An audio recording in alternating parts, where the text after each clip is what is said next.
Good morning all. I declare open this hearing of the Rural and Regional Affairs and Transport References Committee into the state of Australia's aviation sector and its ability to deliver reliable and affordable services to rural, regional and remote communities.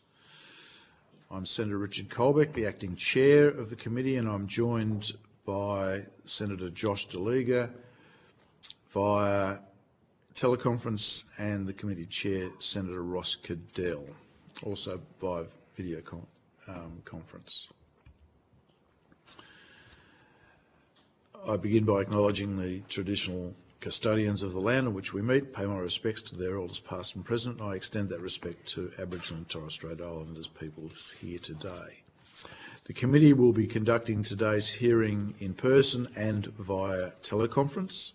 These are public proceedings being audio streamed live via the Parliament's website, and a Hansard transcript is being made. I remind all witnesses that in giving evidence to the committee, they are protected by parliamentary privilege. It is unlawful for anyone to threaten or disadvantage a witness on account of evidence given to the committee, and such action may be treated by the Senate as a contempt. It is also a contempt to give false or misleading evidence. Witnesses also have a right to request to be heard in camera. If a witness objects to answering a question, they should state the ground upon which the objection is made, and the committee will determine whether it will insist on an answer having regard to the ground which is claimed. If the committee determines to insist on an answer, a witness may request that the answer be given in camera. I remind senators of their obligations under the Behaviour Code for Australian parliamentarians to treat witnesses with dignity, courtesy, fairness and respect. I now welcome representatives from the King Island Council. I understand that information on parliamentary privilege and the protection of witnesses giving evidence to Senate committees has been provided to you. For the Hansard record, can I ask that you give us your names and the capacity in which you appear, and then I'll invite you to make an opening statement. Councillor Marcus Blackie, the Mayor of King Island, Tasmania. Councillor Vernon Philby, Deputy Mayor, King Island Council. Christopher Newton, King Island Airport Manager. Rowan Cook, Local Councillor. Thank you. Mayor Blackie. Thank you, Senator Colbeck and Senators. As Mayor and on behalf of King Island, Tasmania, thanks again for the opportunity to give evidence to your Senate committee today. It's a pleasure to welcome you here to King Island, Tasmania in person, and we thank you for delivering so soon on your promise to bring the committee here. So promise made, promise kept. We acknowledge and appreciate it. King Island is cool climate, grass-fed, country heaven, and aviation is our highway number one. It is the only way passengers can come and go from King Island, and we are also very heavily reliant upon aviation for air freight, the mail, newspapers, courier items, urgent spare parts, perishable foods, pathology, aeromedical evacuation, and patient travel back into our state health system. In that respect, we are very similar to both Norfolk and Lord Howe Islands, but we receive none of the assistance they do as examples. Everything that is currently right and wrong with regional aviation in Australia is evidenced and illustrated here on a daily basis. Here in the middle of Bass Strait, we're only 250 kilometres from Melbourne, 35 minutes flying time away, yet RPT services remain suboptimal, seasonal, and airfares are now the most expensive they've ever been. Prior to COVID, most King Island airfares were $99 every which way, which precipitated population growth, our own confidence for airport expansion and investment, and it hugely increased passenger throughput and growth. We had large development investment on King Island, and we also had a golfing tourist boom. Airfares have since not come back down since COVID, and flight schedule tempo has not fully returned after COVID, maybe back to about 2/3 of what it previously was. All flight connections to and from King Island these days are very clunky. Now, for the record, these are the current King Island airfares. I looked these airfares up yesterday as if to book in the coming weeks post-Easter. The current Regional Express King Island to Melbourne airfare is $239 one way, $478 return. Sharp Airlines, King Island to Melbourne, King Island to Essendon, Essendon to King Island, $284 one way, $568 return. Sharp Airlines, King Island just across to Burnie Wynyard, $298 one way, $596 return. And Sharp Airlines currently list King Island to Launceston as $390 one way and $780 return. I do note that as of yesterday, Sharp, to their credit, have just listed a special for return travel after the 1st of May for 2 days a week from King Island to Launceston return for $299 one way, so about $600 return, which we acknowledge as an improvement in spite of the current economic headwinds, fuel prices and other things. King Island Airlines, that flies from King Island to Moorabbin, Melbourne Airport, they are $240 one way, and they are discounted at about $416 return. So as you can see, we've come a long way from the $99 regional and local airfares we used to enjoy up until about 2020. All of these airfares, of course, are plus booking fees and credit card surcharges. The current Middle East war has only further exacerbated this situation and rubbed salt in our wounds with a 5% across the board fuel increase on airfares. These current high airfares have reduced all of our travel and visitation, as well as impacting cost of living here. A good example that we often illustrate is 2 litres of fresh milk in our supermarkets currently costs $8.55 because it needs to come in via air freight, and we receive no air freight equalisation across Bass Strait. Fresh milk cannot come in on weekly ship sailings via refrigerator container because it only has a shelf life of a week. So it has to be flown in 2 or 3 times a week to meet demand. The saga gets even better, Senators. As a council, we are the 3rd smallest council of 29 in Tasmania. We 100% own and operate our own airport. Despite the challenges, our airport is our most critical property asset and is a 7-day-a-week operation with huge CASA compliance overheads. Several days of a normal week, King Island Airport is the 2nd busiest airport in Tasmania. Yet in spite of all of that, our airport currently runs at a loss of about $400,000 per year, which has to be covered by our ratepayers, and we have a very small rate base, obviously. Our council was never originally structured to own and operate a large airport. It was gifted to us, or else, back in 1992, when the federal government divested itself of most Australian airports. Upgrades of our airport terminal, delivered about 10 years ago, is the only thing our council is still currently in debt for. For all of these, for all of these reasons, we have recently drafted a Community Service Obligations CSO business plan for our airport that we are attempting to have funded by the federal or state government into the future. And we have recently submitted this CSO to you as evidence. We are currently not required to provide passenger security screening, but if we had to, it would cost our airport a minimum of $1 million a year in additional operating costs.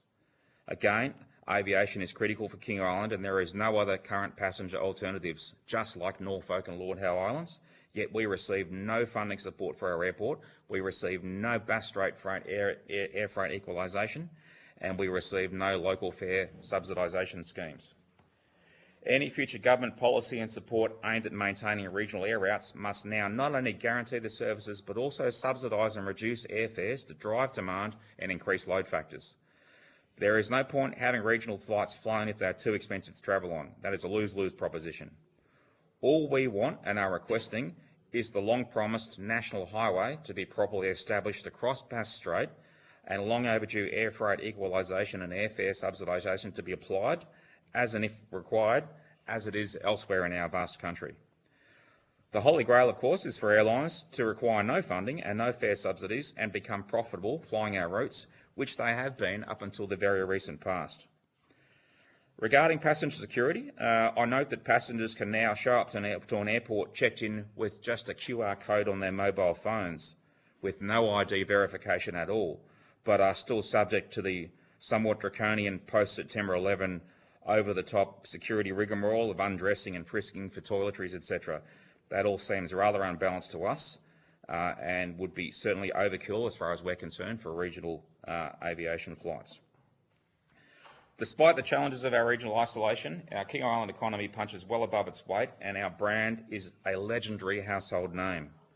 For a population of just over 2,000, we are currently a $285 million annual economy, which is two to three times that of Tasmania per capita, and very export focused with grass-fed beef, cheese, seafood, kelp, tungsten and golfing tourism as examples.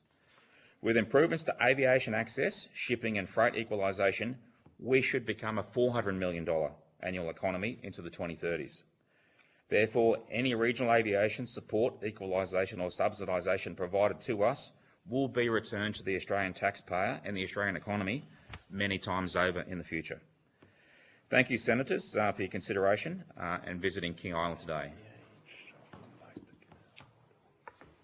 Okay. Thank you, Mayor. Is there anyone else that wants to add to that? I'm happy to present, Senator. Sure. Chris, Mr. Newton, sorry. I get a bit familiar sometimes. Firstly, thank you for the invitation to present today. And echoing the Mayor's sentiments, King Island operates one of the most challenging environments in regional aviation in Australia. As a remote aerodrome serving a small and dispersed population, we face a unique combination of high operating costs and limited revenue capacity. Our cost base is inherently high. Freight, materials, specialist contractors must be transported to the island, significantly increasing the cost of even routine maintenance infrastructure works, such as runway resurfacing, lighting upgrades, fencing projects that cost substantially more than on mainland due to mobilisation and logistics. Secondly, economies of scale don't exist on King Island. Passenger volumes fluctuate seasonally. Obviously, we don't have 737s or A320s coming in here. Largest aircraft we have is 34 seats, so we don't have that economy of scale that larger ports have got, such as Launceston and Hobart. Yet we're still required to maintain infrastructure and safety standards consistent with national aviation regulations set by CASA. These include runway maintenance, obstacle management, wildlife control, compliance reporting. The fixed cost of compliance is therefore spread over a very small revenue base. Thirdly, regulatory expectations are increasing year on year, particularly where operations interface with RPT services. Even though services are primarily conducted by smaller aircraft such as the Saab and the Metro, the operational and safety expectations are approaching those of larger airports. This divides additional requirements in inspection regimes, documentation and asset standards. Finally, revenue constraints are significant. Aeronautical charges remain high. Essential air services are also remaining high. Non-aeronautical revenue opportunities are limited due to our small local economy with limited activity at the airport. As a result, the airport is heavily reliant on government support that underpins regional air connectivity. Without ongoing and targeting funding, maintaining compliance and a safe infrastructure at King Island Airport will be difficult. In conclusion, King Island Airport, it's not a commercial asset in the traditional sense. It's critical in enabling infrastructure for the community. Sustained investment is essential to ensure continued access to healthcare, freight, tourism and economic participation on the island. On a personal note, in a previous life, I was a pilot with the Royal Flying Doctor Service in Queensland. Case in point, if we ever needed to get to a destination and the airport was shut or that destination was unable to service our aircraft, it was quite easy for us to land 20, 30, 40 kilometres away and road transport a patient. We don't have that luxury on King Island, and I think King Islanders deserve nothing less than to have a compliant airport that maintains its certification. Finally, I thank you for your time. Thank you, Mr. Newton. Mr. Cook. Sorry, Senator. I will just echo and reiterate basically what Chris and the Mayor have stated, but I would just like to show that a bit of emphasis on the cost of living and the effects that increased prices on air travel have. It also impacts education and healthcare. And as far as the economy goes, we also have exports that rely predominantly on air travel. That's including seafood. There's apparently 220 tonnes of seafood annually that are dependent on air freight. And this is also dependent on the freshness of that market. We've also got a local business here, a nursery, that relies about 98% of its stock. And just other things to consider, heavy reliance on the post office.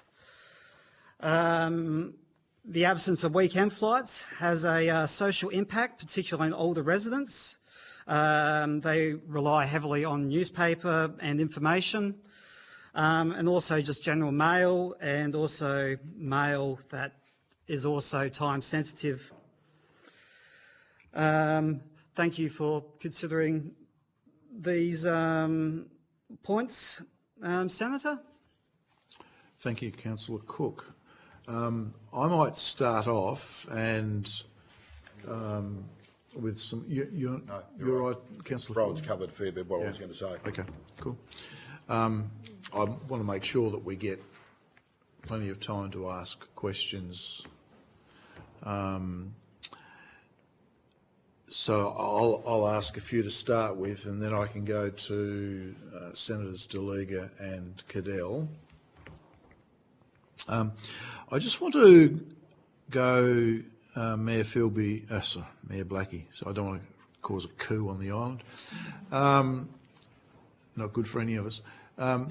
Your point with respect to Lord Howe and Norfolk, do you have a sense of the of what is actually supported there? We know that there's no support for the island here, but to what extent their services are supported on those two islands? Senator, we actually have in the room Phil, the CEO of Cradle Coast Authority. He was recently the General Manager of the Norfolk Council, is that right? He's a subject matter expert on that, and he just mentioned to me this morning, wondering why, again, given our total reliance upon aviation, we don't receive something along the lines of the package that Norfolk and Lord Howe does. But I don't have that detail in front of me today. Okay, but someone like Phil would be. Maybe that's something that the can, committee can source get itself. Back to you on notice. Yep. Well, one or two of us. I just want to reinforce the point that you make in respect of critical infrastructure. We've been to other sites around the country. We were in Albury on Wednesday. The issues with their services are there are one thing, but the thing that you don't have is the opportunity to catch a train or drive a car. That's exactly right. We don't have access to freeways, to road trains and B-doubles and normal railway networks and buses and Greyhound buses and everything else that everyone else does have and does take for granted, as you would. And yeah, aviation is critical, and therefore we are completely exposed to it, and the inadequacies of not receiving any subsidies or freight equalisation, as mentioned before. With respect to fuel costs, and this is very much a now issue, have there been any conversations or any impacts to this point on fares as a result of the current circumstance in relation to aviation fuel costs? Yes, Senator. Airfares across the board were recently increased by both Rex and Sharp by 5% as a blanket increase to hedge the fuel increases at the moment. I think that was put in place for a month or two for forward bookings, and we'll see if that has to change in the months ahead. It may well do, given the volatility of the situation in the Middle East. Okay. In terms of security, and I think we did cover this territory a little bit when we spoke last time, but have you had any conversations with the respective authorities in relation to the possible requirement for additional security measures? I mean, your aircraft are, I think, up to 35 seats, so below the 40-seat threshold.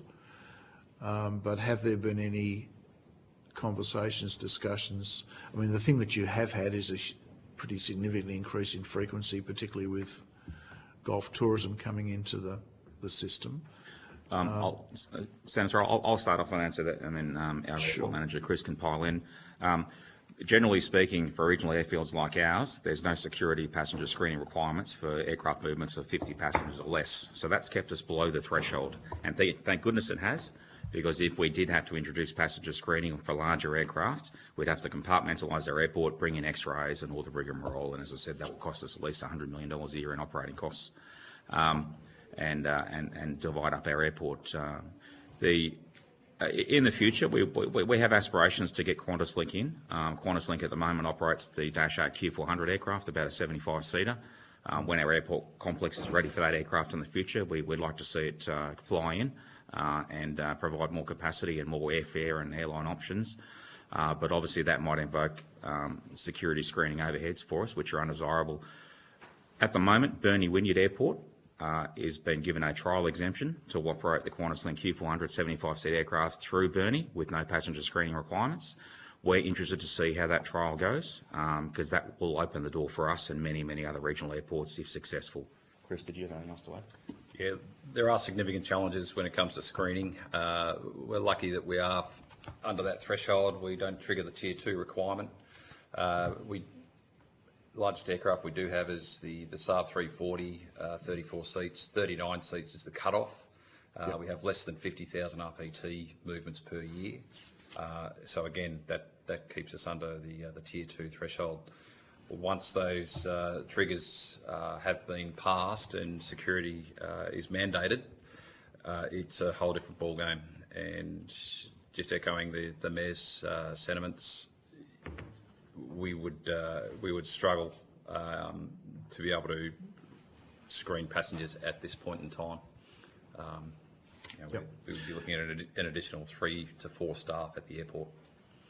So just to the point with respect to throughput, and I was wanting to get a sense of the passenger base. So you would have 2 classifications of passenger, I'd have thought. So you would have your RPT plus you'd have charter. Do those 2 both fall within that classification as far as the authorities are concerned, and what are those numbers roughly? I would have to put that on notice, Senator, to give you those accurate numbers at least. Just regarding... I mean, what I'm trying to do is to get a sense of what your amortisation base might be. Senator, just regarding total annual passenger throughput over recent years through our airport, this was a question last time around, we answered on notice, so I've got those numbers in front of me. Okay. We're currently on track this year, a bit of a downturn this year so far, was likely to continue. 2026, we're on track for 38,000 passengers to go through our airport. Last year, we had about 44,000 passengers go through our airport, and back in 2024, we had 46,000 passengers go through our airport. So again, it's 50,000 passenger throughput. Again, is the threshold as mentioned by Chris. That's the trigger point for a Tier 2 requirement. So once you've got 50,000 passengers with an aircraft that has a capacity of over 39 seats, that will trigger the Tier 2. So it's both of those things are a requirement. That's right. Yeah. Okay. So provided we remain under a 39-seat aircraft, we can bypass those Tier 2 requirements. Or I'll add the laws and the legislation associated with airport security are relaxed. It's 20 years on from September 11. We still seem to, in my opinion, have draconian and over-the-top passenger screening requirements in Australia that far exceed the threat. Okay.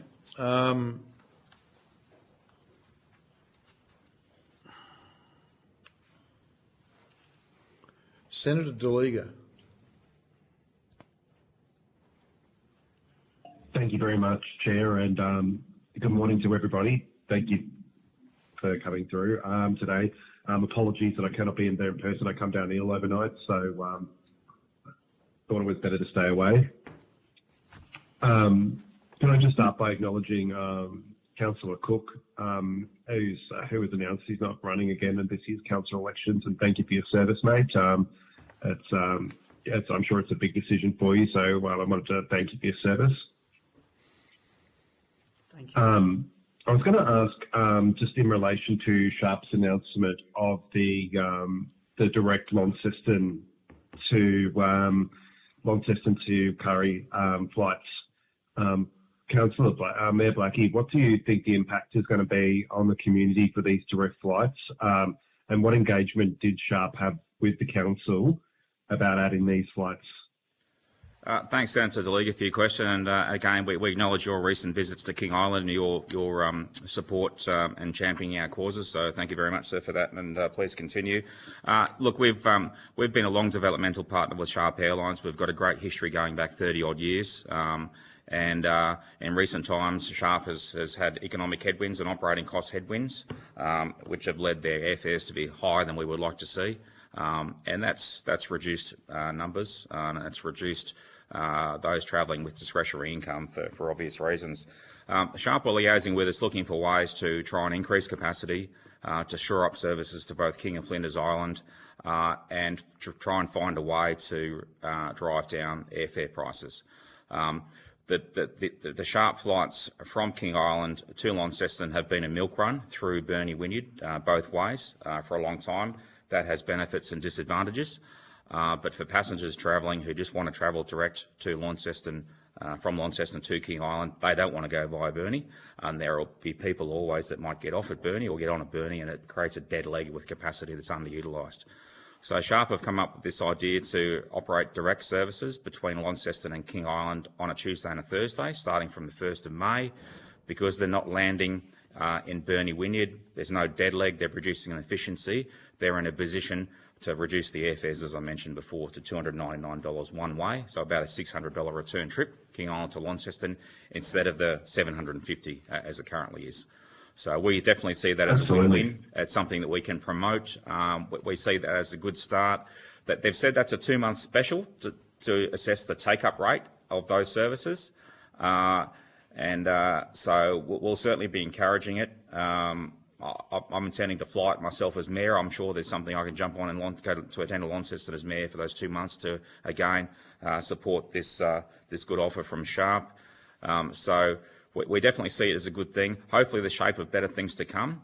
But it's good to see one airline, at least so far, who, again, has read the room, so to speak, and knows that to increase demand and increase capacity and increase the win-win arrangements, they have to find a way to reduce airfares. So we'll help them promote it and do our best to help fill up those flights. So it is mutually beneficial, but that's definitely a good a step in the right direction. And we are hoping with eager anticipation that Rex Airlines will do something similar in the months ahead. But obviously the Middle East fuel situation hasn't helped our cause. Absolutely, and thanks for that. And with the additional freight capacity coming direct from Launceston to the island, obviously not having to go and share that with Burnie, how is that going to benefit the community? I think the best example, Senator, is that mail for King Island comes through the State Mail Centre, which is in Launceston, and as was mentioned by Councillor Cook before, it's about 1,800 kilos a day, so 1.8 tonnes of mail a typical day comes into King Island, virtually all of it by air. It's only dangerous goods that can't go by air that will go by surface mail or sea mail, so to speak. So having more direct flights and more capacity from Launceston will improve mail service delivery for sure. It will improve more air freight being moved and shipped out of Launceston, particularly spare parts. A lot of spare parts come out of Lonnie.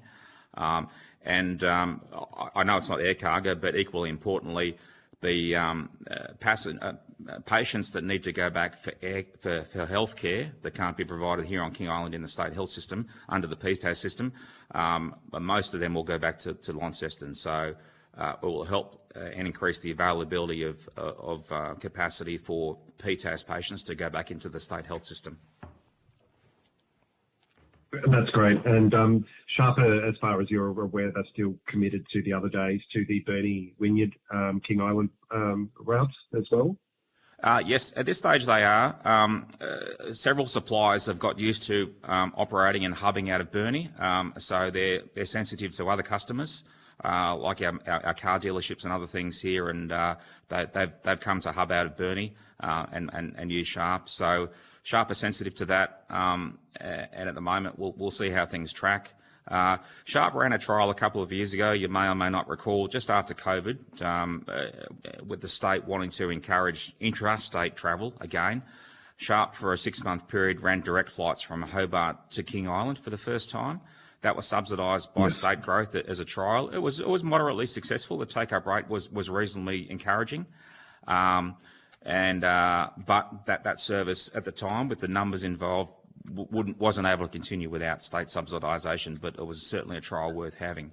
And again, as I mentioned before, Sharp are critical not only for King Island, but also for Flinders Island, because they fly not only passengers and their kit, but they're very versatile with air cargo, whereas Rex only fly passengers and their baggage. Now, when you mentioned about state growth subsidising those fares, and we talked about this when we were in the Wynyard hearing, and I've sort of been asking this question at Albury as well about state governments subsidising airfares, and obviously very similar to the zone cap in Western Australia, and arrangements in Queensland. Would you like to see the Tasmanian government provide greater support to subsidise airfares, given that, like you've said in the past to Senator Colbeck again this morning, that you don't have other substitute transport options like rail or buses, or just being able to drive your national highway is the plane. Would you like to see the state government to subsidise fares further?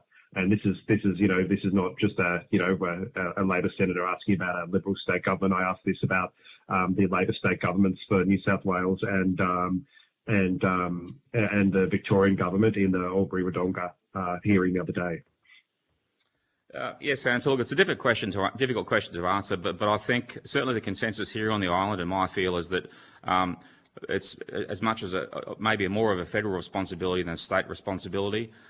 We've had a few difficult years, a few trials and tribulations here on King Island with drought, the saving of our legendary trees factory and others.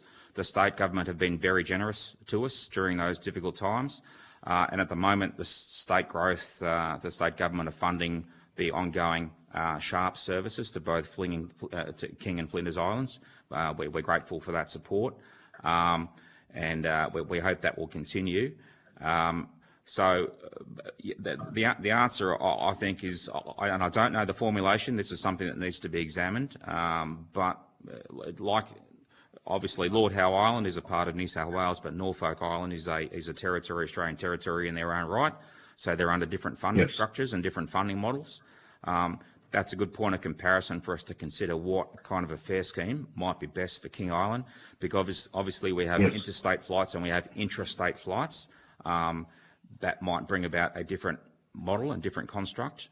But the airfares going back to Tasmania are just as expensive as going to Melbourne at the moment, so we need subsidisation heading in every direction. I think as far as when we talk about accessing health services and connecting King Island back to the mainland Tasmania, I think absolutely it needs to be looked at. But I understand your point about obviously tourism coming in from Essendon as well. Yeah, look, we're a little bit concerned at the moment as to if the state will continue funding for Sharp operating out of Essendon Airport. They're very keen to continue support for intrastate flights, so flights from King Island back into Burnie, Wynyard and Launceston, for all the reasons we mentioned before, which is great. But we'd like to see that support continue for operations for a Sharp into Essendon Airport, because again, that has a great developmental history with King Island. It's an airport that a lot of people like to fly into and out of for different reasons, and avoid Tullamarine or Moorabbin as the other example. So we're keen for that to continue, but we understand that generosity has its limits. We're very grateful for what the state has already done for us in our recent years of need.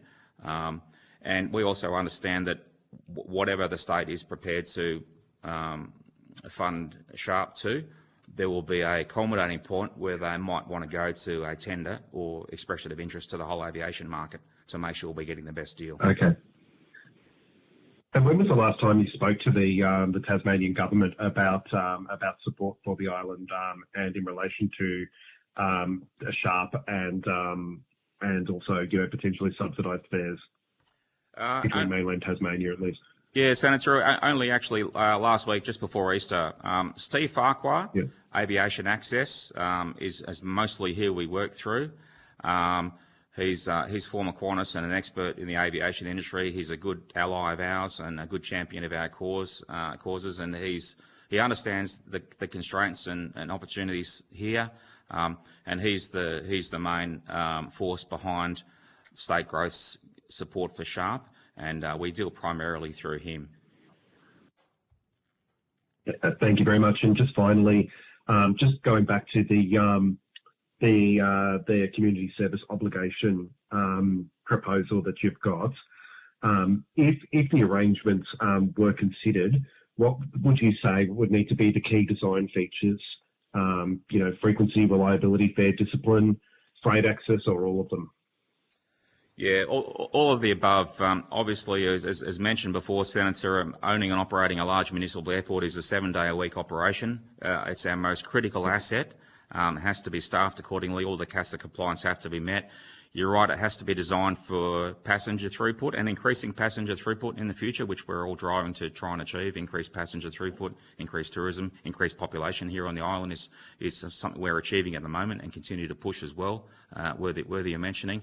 And yes, air cargo.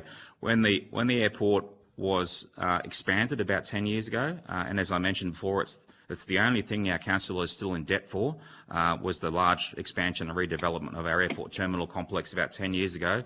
The freight reception and the air freight handling area was increased in size as much as the passengers terminal was, trying to future-proof ourselves and understanding the increasing importance of air cargo as much as passenger throughput. So it's all of those things, and back prior to COVID, our airport for most days of the week was the second busiest airport in Tasmania.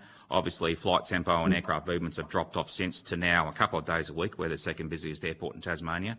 But for operated and staffed and owned and operated by the third smallest council in Tasmania, our annual budget is only $12 million thereabouts, and we lose $400,000 a year operating our airport alone that has to be covered by our taxpayers. So that illustrates the importance of the community service obligation. You guys punch well above your weight.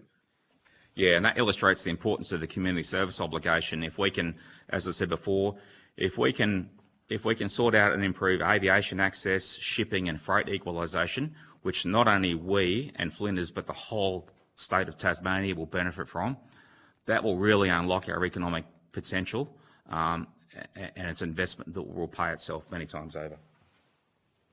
Thank you. And I just as I hand the call back, I just want to let you know that the committee did ask Australia Post to attend in person today, and they declined the invitation to appear. And obviously, the committee would like to talk to Australia Post about addressing some of the challenges of parcels and mail getting into because we've heard from constituents lots of issues. So if Australia Post is listening, we will be calling you at a later date to another hearing. And Senator, I'd like to add on behalf of King Island that Australia Post have had a fantastic track record and provided a great service to King Island for many, many decades, of course. The stuff they deliver and the volume and the seasonal surges is something. From pallets of Dan Murphy's grog to you name it. So many things go by mail these days. Click and collect and email or post and passports via certified mail, just as examples. And Australia Post have provided. It's only in the last 6 to 12 months or so where they've changed supply arrangements and air freight supply arrangements, and they don't appear, from our perspective, to be delivering on their contract deliverables, and the daily mail delivery air freight service to King Island has suffered and become ad hoc, unpredictable, which has flow-on effects for the postie doing their rounds of a day, to often at times we don't know where mail is secured. It should have a 100% secure, safe custody, or what's the word I'm thinking for is secure chain of custody all the way through until it's delivered to who it's addressed to. There are times we have concerns. We wonder where the mail is and where it's sitting overnight when it's taken out of Lonnie, but it hasn't yet arrived on King Island, and what kind of security or a safe chain of custody arrangements it's being stored under. That's an important consideration as well. We hope to help you find out. Thank you very much and apologies that I couldn't be there in person today. Senator Cadell. Thank you, Senator Colbeck. Just, I'm new to this committee and catching up as much as I can with some reading and some data. You mentioned your numbers about the 46, the 44 and the 30-odd thousand expected this year passenger movements. Is there a breakdown which ones are to intrastate and which ones are interstate, which ones are Melbourne and which ones are Tassie? Senator Goodell, great to have you with us today, and thanks for your question. I don't have that data in front of me, and I don't know. Again, we run on the smell of a oily rag, so to speak. We don't really have that data and fidelity. In the future, we'd like to achieve that. I'll have a look and see if we can provide that on notice, but I don't currently think we can. And also, there are charter flights that arrive after hours, particularly in our peak golfing season over summer, that arrive back of the clock. That the aircraft movements are paid for by the charter operator, but the passenger numbers aren't kept accurately, and they often don't transit through our terminal because our terminal's closed after hours. So you could probably add at least a few thousand to the numbers with that in mind, and it's something we're going to try and capture in the future. Okay, that's good. One of the interesting things that, as I said, being you coming in, the previous hearing was a request by the regional aviation operators to allow charter flights to be booked through travel agents so that you can actually have a more varied competition and a different offering. You seem to, and your report seems to have a lot more charter flights than most other regional areas by percentage. What do you think that would do for you if there was some other options as charters? You're right, Senator. Being Australia's #1 public golf course at the moment has put us on the bucket list for all keen golfers with some cash to splash around. They often come in groups, organised groups, via charter flights with everything from business jet Gulf Streams to PC-12s to PC-24 Cessna Citations. We've seen it all, which is quite impressive. And they're a great, they're a welcome and a great addition to our tourism economy here on the island. And in the future, we need to better cater for charter hours, and we'll probably need to in the future increase the hours of operation of our terminal as well, which obviously comes at a cost to operating our airport. But I'm just trying to think. Chris, can you help me out? Yeah, look, I think in future we do need to revise our fees and charges for the charter market. Echoing what the Mayor has just said, there are some movements outside of terminal hours, and we do need to be able to try and capture those passenger numbers. We have the aircraft movement numbers, but we don't have accurate passenger numbers coming in on those charters. And that's something that we're looking to capture going forward. And we also, I'll just add that we don't charge any separate local fees. I know that some highly desirable tourist destinations do charge like an arrival fee and a departure fee or tax, if you would, that goes into local coffers. That might be something we need to consider in the future. But at this stage, we don't want to increase the cost of anything at the moment, given the challenges that already exist as a disincentive for locals and more people to visit us. Okay, I'm aware of the golf course. My father and mother want to play every golf course they can in Australia before they go, but Dad doesn't fly. So he got Bothwell Grange, which was important in Tasmania, but he can't get to King Island. It's killing him. But anyway, when you mentioned about Australia Post and you mentioned the 1.8 tonnes that comes on Sharp, why doesn't Rex take that? Is not any cargo on their flights, or why haven't they done historically? And can you expand a bit on the Australia Post stuff? What has fundamentally changed as degraded the service? Yeah, Senator. Rex only fly passengers and their baggage. Rex don't fly air cargo or mail or other things. I think. Is there a reason, or? I think capacity of their aircraft, they're often fully laden when they come here, and they don't have that capacity. But it just doesn't seem to be their business model. Excuse me, the mail comes out of Launceston too, so that they only fly in from Melbourne. And Sharp, up until recently, used to fly the mail in on the back of their regular daily services with good schedule reliability and good consistency and good capacity. And that worked well. And then they were, obviously, Australia Post was retendered it, and they went with another air cargo operator that obviously offered a, I won't say undercut, that's a bit unfair, but was less than Sharp was, and Australia Post went with that, and the services have declined and have been ad hoc and have suffered ever since. So it wasn't a like for like. It wasn't. The tender might have been at a lower cost, but it was also at a lower service point. You're discovering. Yeah, it appears to me that they wanted to produce a saving, and they achieved that saving, but they compromised the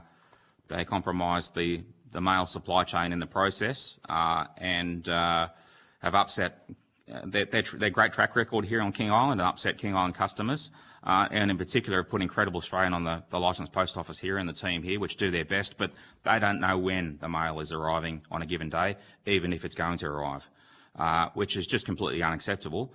Certainly it would have been completely unacceptable up until 12 months ago, but at the moment we're almost in a situation where we're taking what we can get. I've written to Australia Post over this, and Australia Post have given good undertakings to resolve and improve this situation. I believe anecdotally that they're about to retender it based on our concerns and the underperformance of the current air freight supplier. We'll see what happens with that retendering, but hopefully we can return to what we had previously, which was an excellent service that was most, if not all days of the week, and reliable. That's all I've got, Chair. Thank you very much. Thanks, Senator Cadell. Look, I was off the back of Senator Cadell's questions, and I was looking to get some comparisons. In talking to the airlines, they complained to us about airport costs. In fact, some of them tell us that the airports have a power imbalance over the airlines in respect of landing fees and passenger costs and things of that nature, which I find amusing, but still.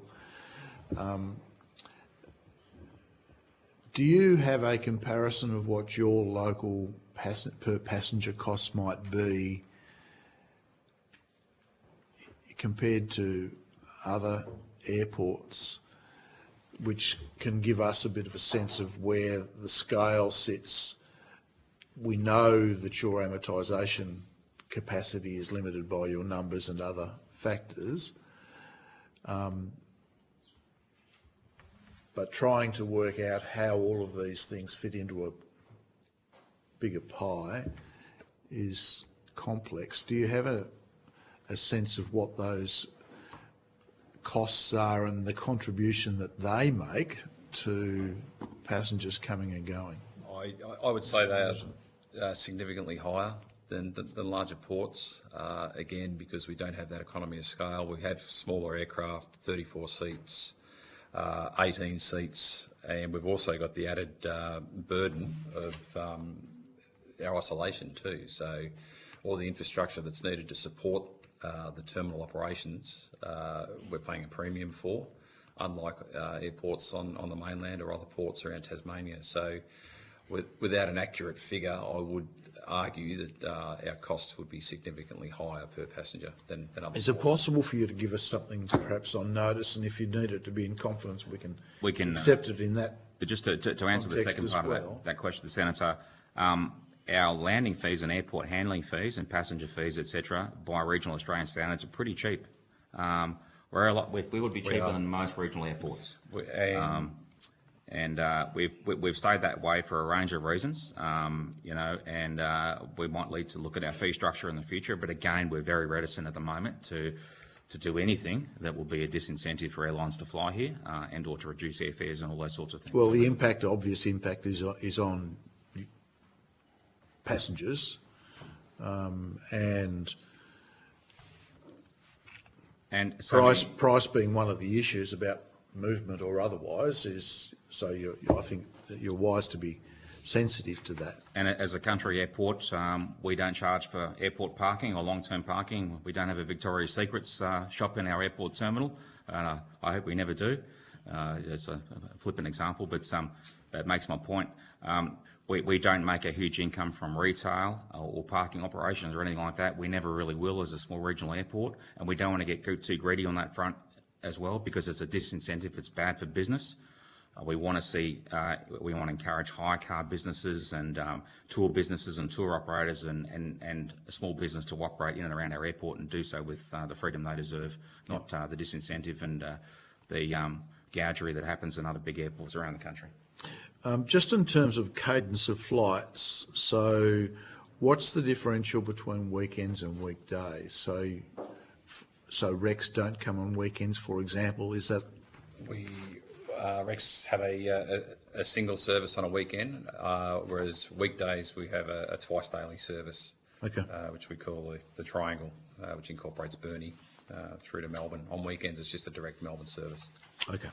And a good example of Rex, the two Rex flights a day, the first one out of King Island going to Melbourne departs close to 12 noon and arrives into Melbourne at 12:30 to 1 p.m.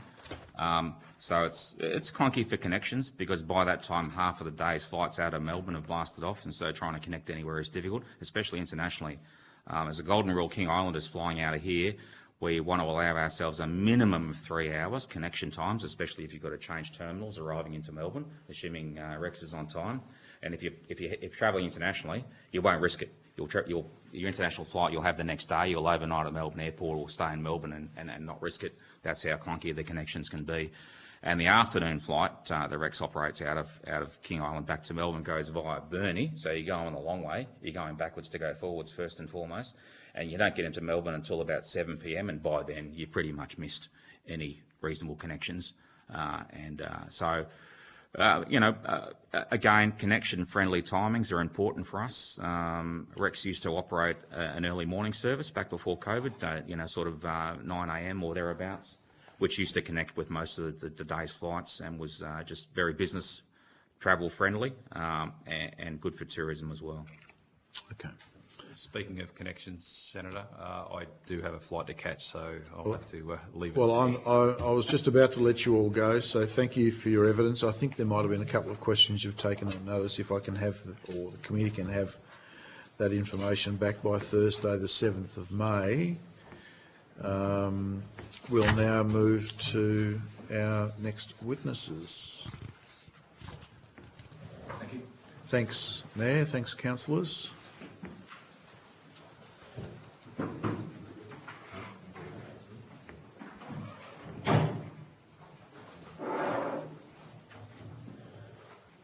I now welcome representatives from King Island Tourism.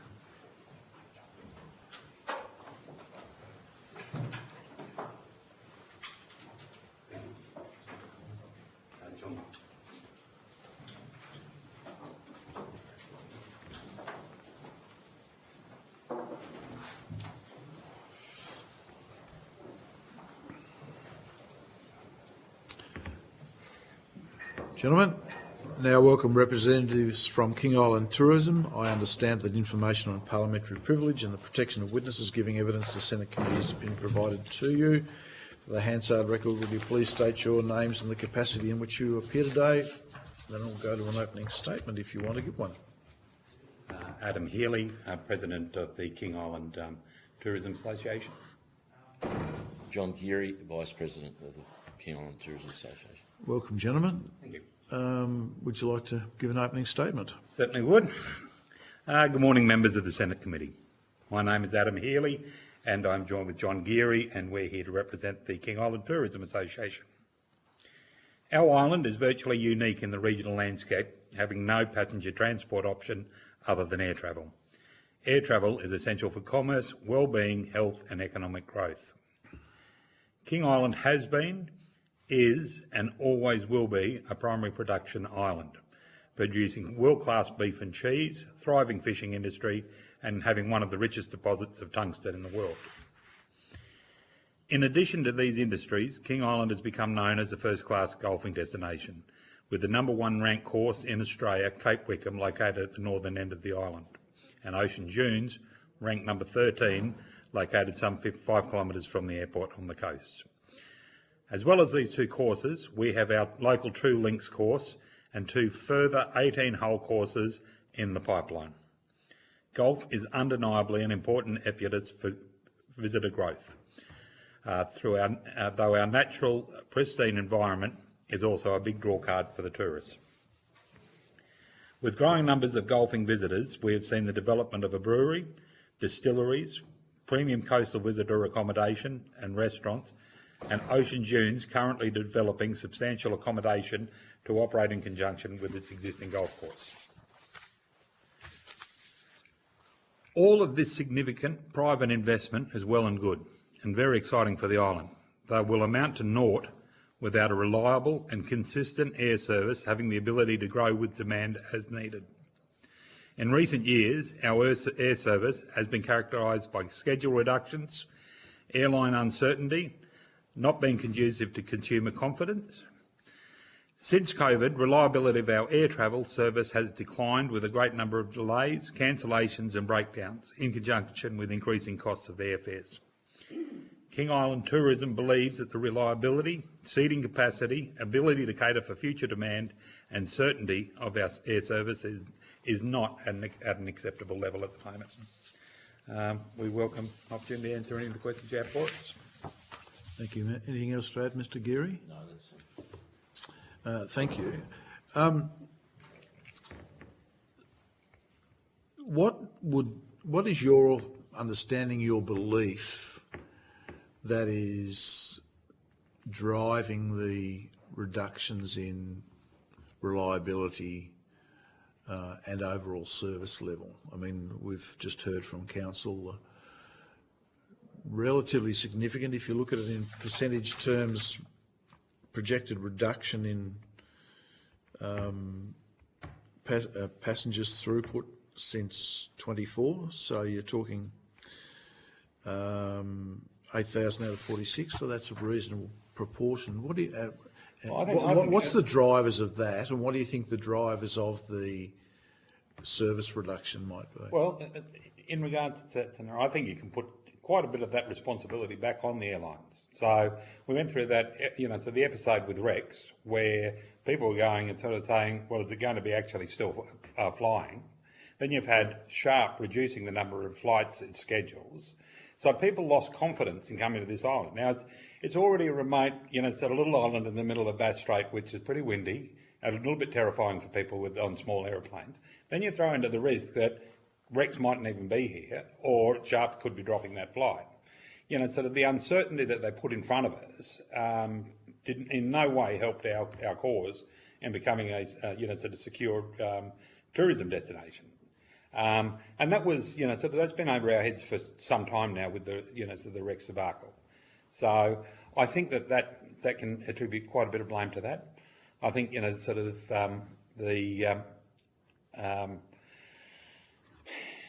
I think all regional areas have been, somewhat, sort of impacted with the numbers of people going via, sort of airline to those areas. So a lot of people have picked up the, sort of have driven, going on driving holidays to a lot of those areas as well. Whilst we are simply, the only way to get here is by plane. You can't so drive. we've been impacted along with the rest of those regions where they've dropped off the services, and we've just, sort of had to wear it. So, whilst we've got a lot of, sort of individuals putting in, sort of themselves on the line in investment-wise, we don't, sort of the big worry is having that capacity where, sort of we've built it, we need them to come, and what's going to happen first? So I think there's got to be some assistance out there from the government to back the, sort of the air travel to the island. So it gives us a chance to prove that we can handle these numbers. The golf courses here, John will back me up on this, how many are we running at per year roughly? I can speak on behalf of Wickham as a former general manager of Cape Wickham. They're doing around about 10,000 rounds per annum. If you look at Barnbougle Dunes, they're running 25,000 rounds per course per year. So there's certainly potential to grow, but the restrictions or the things with the airlines are certainly not helping that. So getting more people here is really is super key in regards to growing that golfing market. Are you seeing anything similar with respect to the charter market? What's your observations in relation to charter? Look, I would suggest that the numbers are pretty steady coming through our main tour operators, golf tour operators. I don't believe that that's really dropped off a great deal. No, and I think they're probably maxed out. You know, Yep. with in regards to the amount we're going to get over with the charter businesses. You know, and I think it works well. But you know, sort of when we've sort of got the new investor into to Ocean Dunes there, and they're sort of right at the moment putting that money into finishing off all the accommodation. We've got to fill that, and we've also got to keep the investments that all been done along the coastline and the motels in town full as well. We don't want to have the story where all of a sudden everyone's now heading up to Ocean Dunes and the other ones, sort of the occupancy rates drop. We need to be bringing in more people now. As John has said, sort of we can take at least another 5,000 to 10,000 rounds per year on the on our golf courses here. So we need the government to back us in regards to sort of they might have to subsidise the sort of the flights sort of for at some time until sort of we can prove that we can maintain these numbers. So build capacity and prove capacity. Yeah, well, we've proved in regards that we can build the best golf course in Australia here. I'm on the terminology of flying at this point in time, and your point with respect to what's happening in other places. Yep. Is pretty well made, because that's why we're sitting around the table. Yep. It's you on this island have a particular case in respect of the reliance on aviation above all else, clearly, but we're not sitting around the table having a conversation about regional aviation just because of King Island. This is an issue that we were in Albury on Wednesday. Yep. Similar but slightly different arguments. But Albury, you can get in your car, go out there, you can get on the road. You can drive to Albury and catch a train from Albury. Here you can't. Yep. But the aviation type issues were very similar in terms of reliability, good schedules, and the confidence in those schedules being a factor. Yep. In the continuation of a service or Yep. not. So there's a number of aviation-based things that underlie a lot of the issues that we're dealing with, but also public confidence in utilising, which is the point that you're making, which is quite well made. There is one other factor in that, and this is talking on the golfing market, is that we need to be able to bring planes in out of Sydney and Brisbane. Now, there's a number of restrictions in relation to, my belief is that the runway is long enough, but it needs strengthening to take bigger planes. There's also the issue of refuelling. And the third issue is once you start bringing in bigger planes, you need airport security. Now, as the Mayor spoke about earlier, the council own the airport. There's only 1,600 people live here. Not sure how many ratepayers we have, but the council don't have money to put into big ticket items such as airport upgrades or runway upgrades. Or aprons. Being able to park them is just... So that's a big issue in regards to getting numbers here as well. So, anyone who wants to come over for that golfing market, and there is a huge demand, but there are restrictions in it's difficult. One of the comments we get is it's difficult to get here. That you got, internationals who are coming over who probably make up 10 to 15% of the market that are coming in. A lot of them fly into Sydney. They'd like to fly directly to King Island. obviously they've got to go to Melbourne, potentially change airports as well. So that's restricting the golfing market. So the Lions did have a bit of a crack at it. So Scott McMillan was, he rather fancied King Island. Came down quite a number of times. He had a fellow there that they were going to structure some, walking and golf tours coming out of Brisbane and Sydney. But if I understand it, it became too difficult that sometimes they had to drop fuel off and then go fuel up in Melbourne before they landed back here, and it just became a bit too hard for him, which was a shame, because those sort of enterprises, having a look at working with us here, we should be bending over backwards, getting their custom. Senator DeLiga. Thank you, Chair, and good morning, everybody. Thank you for coming along. Just following on from Senator Colbeck's questions and your answers there, Mr. Healy, I understand your desire, for bigger aircraft and for more direct flights to come in, and obviously, with this committee has been hearing values at point to point, but we've also been hearing from the airlines, that, for example, a Melbourne to Albury route isn't sustainable for them, apparently, according to Qantas. And I appreciate that the runway needs work eventually on the island. Have you had any discussions with Qantas or, say, Virgin or Link about potentially about any desire for those carriers to fly into King Island? Not personally. We've been left that with the hands of the likes of our airport manager, Chris, and the likes of Steve Farquhar, and more so West by Northwest. As far as, we have the conversations with them that the hurdles in front of us being security once we hit a certain size aircraft. And look, I don't think it really right at the moment. I think we can operate with the likes of Rex, Sharp, and King Island Air, but I believe that the frequency's got to be picked up. Size of the aircraft is seems to be catering for it at the moment, but we need to look forward to our growth. But what my big concerns is the aircraft and airlines that we've had at the present, their reliability and just the surety for tourists coming in with what, no one's had confidence in Rex for 2 years now in booking with Rex, just wondering if it's going to be there or not. So if they were operating at, to their full potential and reliability, I don't think we'd be having much of a problem at the moment.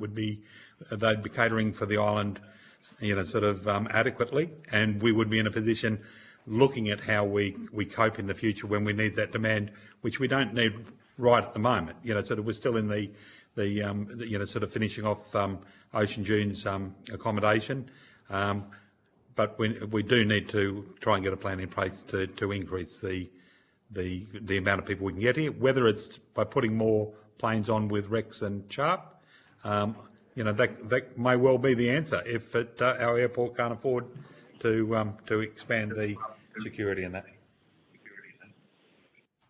So from your perspective, reliability is the number one factor for the affecting King Island visitors, having a reliable service coming in and to get out when they need to get out as well.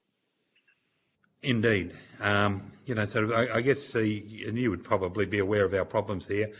We have a lot of is word of mouth. There's so many stories of people that have tried to land here. The plane has swooped up, and they've had to get back to Melbourne because of the weather. So the smaller airlines and the visibility regulations that are in place for them to land, we do see a bit of that turning around. And we probably wear that, as islanders and visitors, they probably wear that.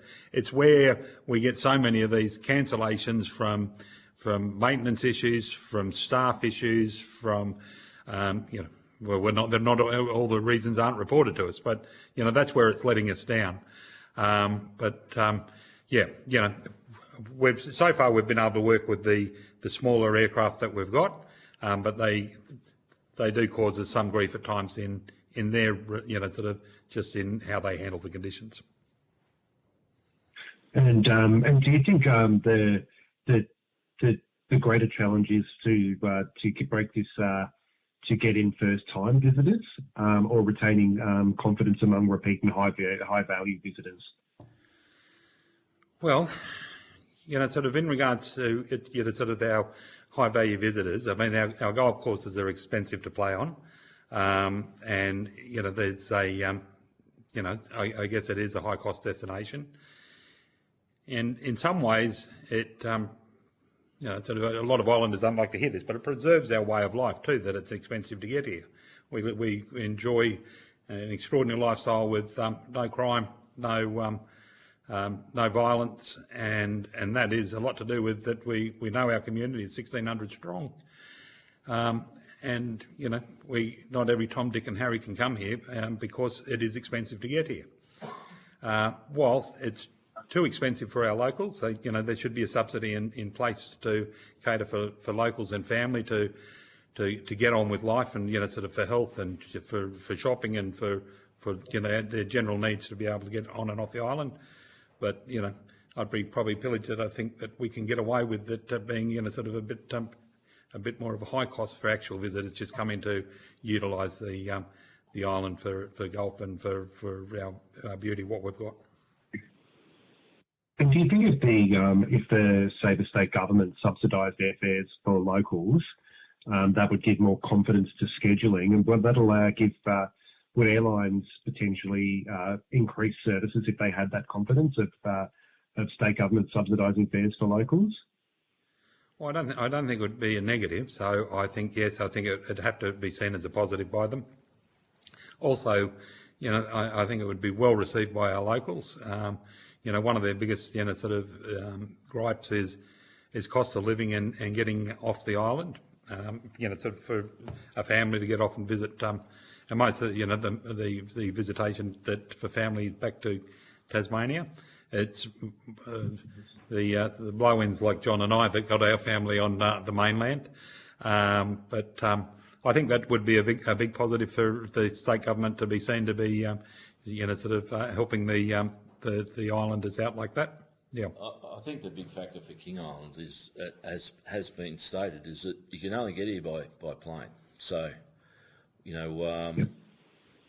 the reduction in flights has had a massive impact on the locals, which is not to be understated. So, that subsidisation is vital in my view, whether it's state or federal.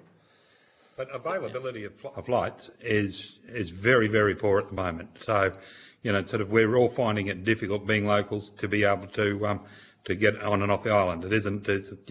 You've got to plan far in advance to be getting off, which it sometimes is difficult with health and sort of short notice trips. So yeah, it is. I can add a practical experience to that. My wife had to be flown off for a medical issue about a month ago. Fortunately, she was nothing major. But trying to get back to the island was going to, if coming back via Sharp, was going to take. We couldn't get any flights for 5 days, so I ended up. We were in Burnie. I had to catch a taxi to Launceston. Cost me $425. Then I had to catch a plane to Melbourne, stay in Melbourne, and then catch the King Island Airlines flight back to King Island the following day for work commitments. So, yeah. And that is a very common story. That's pretty standard. Yeah.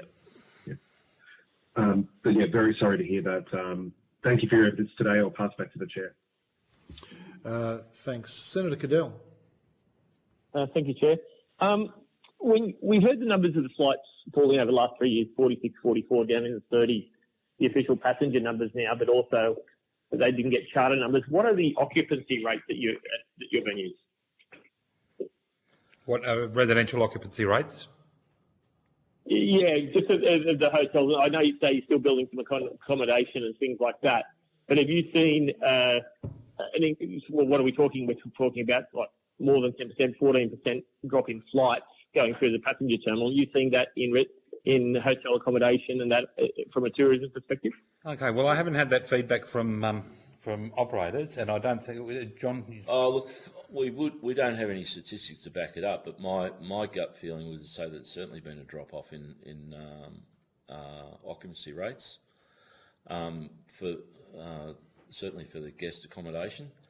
As far as Cape Wickham goes, they have 16 rooms for accommodation. They're running occupancy rates up around 85-90% for the golfing season, which is November through to end of April. Yeah, so that's sort of the occupancy rates at which their figures have dropped off a little bit. So I'm not aware of their occupancy rates for the last 12 months, but certainly when I was involved, they were quite high. But look, I can try and get some of those figures for you, and then send them. It would be good. It would be good if you can just to link the availability of flights and the decreasing of them to occupancy and economic activity. I think if we can show cause and effect, it would be a good thing. Yep, I'll see what I can get from the motels and the pub. And if they want to be commercial in confidence, just so we can, they can be supplied that way, so we can see. Also, golf rounds. You're talking about your 10,000 rounds and how many you can fit in. If they've had a similar decrease, because without the numbers of the people getting off the charter flights out of ours, it's actually hard to work out what's happening. Yeah, look, they have dropped off. Wickham would be doing around about 8,000 rounds this calendar year, which, and as I said, at their peak, they'll be doing around about 10. And realistically, that's around about break even. So, but right. Potential for growth, on the island, in my view, tourism and in particular golf tourism has the greatest potential for economic growth for King Island. And as I said, there's no real reason why we can't be doing in excess of 20,000 rounds per course per year. When you look at what Barnbougle Dunes are doing. Yeah. By way of just getting the flight details on commercial flights, is it harder because on a charter you put your golf bags on, everything? There'd be a lot of luggage and a lot of that. Are we looking at not just ticket prices but cost of luggage and everything when you're coming to the island? I can probably best answer that. Sorry, can you just repeat that again, please? I'm concerned that we're looking at ticket prices on the scheduled flights and what they cost to get to the island to, play golf. But if I'm coming down there to play golf, I've not only got my luggage, I've got my golf bag, I've got the 420 balls. Of course, I'm a rubbish golfer and I'll lose them all. What are we looking at in terms of that? Do we have to actually monitor the cost of the person to get on the plane or only the ticket price? You're looking at your standard 17 kilos or whatever you're allowed. Then I think they're charging, I'm not too sure, about $5 a kilo excess luggage. So, but the biggest concern for golfers is a lot of the times they don't make the aeroplane. If you've got, and which it surprises me that Rex doesn't have a better handle and sharp on who's playing golf and who's bringing their clubs when they're booking in. But there's been quite a number of episodes where people arrive on the island and their clubs haven't come. And that really ticks them off because they've made the effort to get here. It's on their bucket list, and they're playing with someone else's clubs when they're here. So that is a big thing. So I'm paying $700, $1,400 to get here. Yep. I'm booking my accommodation. I'm booking my round. So I'm in for a couple of grand, and I can't play the game. You can't play with your club. So, and I'm not saying it happens all the time, but it is a regular occurrence. And that's when, if you're over here, just pay that money and you haven't got your club, you're ticked off. Yeah, no, I can see that. Okay. You talked about heavier jets earlier on and everything like that. I don't know what it's rated to. You're talking direct for commercial flights from Sydney, so you're looking at some of the smaller commuter jets. You're not talking about just heavier charters like Gulfstreams and stuff. They can already do that, can they? Well, ideally, we'd like the bigger planes coming in and more people. But yeah, it's just being able to have those planes actually land here. I can't do that at this present time. And as we said, Alliance came over a few times, but the amount of grief that they were given in regards to weight, the pressure of their tyres that needed to be, it became all too difficult. But you've got a lot of businesses over here right at the moment, can I say, like the two fellas sitting in front of the inquiry at the moment, that have come to the island. We've, sort of made the commitment. We've purchased here, we've bought businesses and we've invested. Now we're getting to the stage where it's becoming too hard to do business in Tasmania. Now we've had hurdles ever since we've started with COVID, which nearly put, transport companies such as ours, sort of in the brink. Then you've got, sort of this Rex debacle where, they're saying that the airline wasn't going to service us. So we find that we've just been put up with so many, hurdles, and you get to the stage going, we're not getting a clear run of this. King Island isn't, 8 years ago when I came here, I thought this island is on the cusp of, not exploding. We don't want it to explode, but we want it to be successful and, have the continuance of business and being a simple place and an easier place to do business. Now, it's turning out to be a very difficult place to do business. Now, John, I know that's a pretty, but you'd be finding it, sort of similar. Yeah, no, I totally agree. Yeah.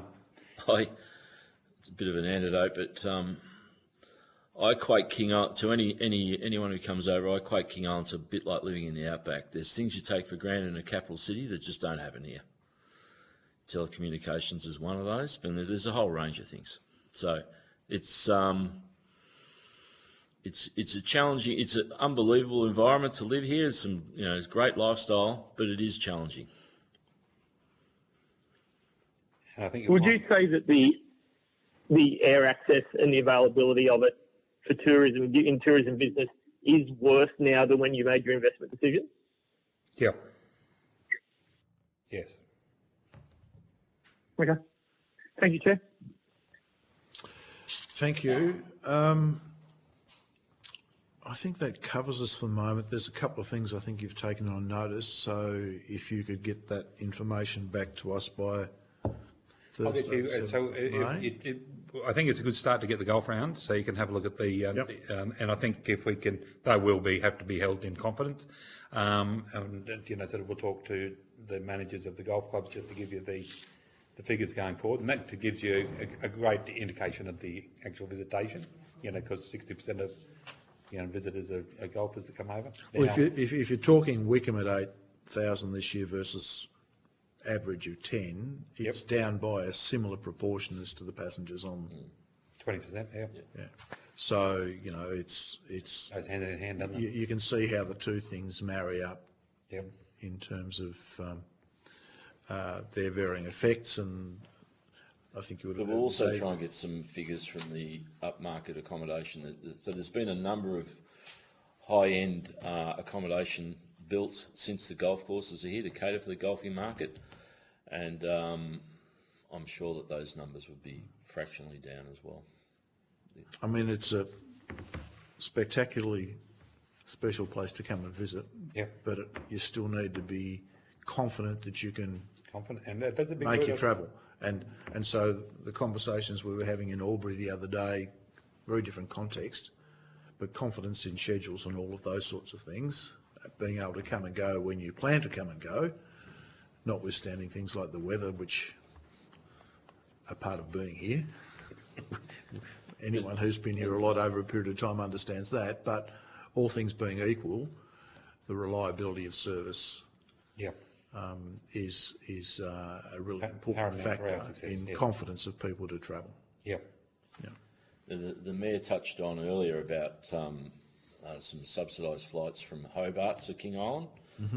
I had to go to Hobart last week, and effectively I had to go out of the state to get another part of the state. It's cheaper to go to Melbourne, then down to Hobart, than to go via Burnie or Launceston, hire a car.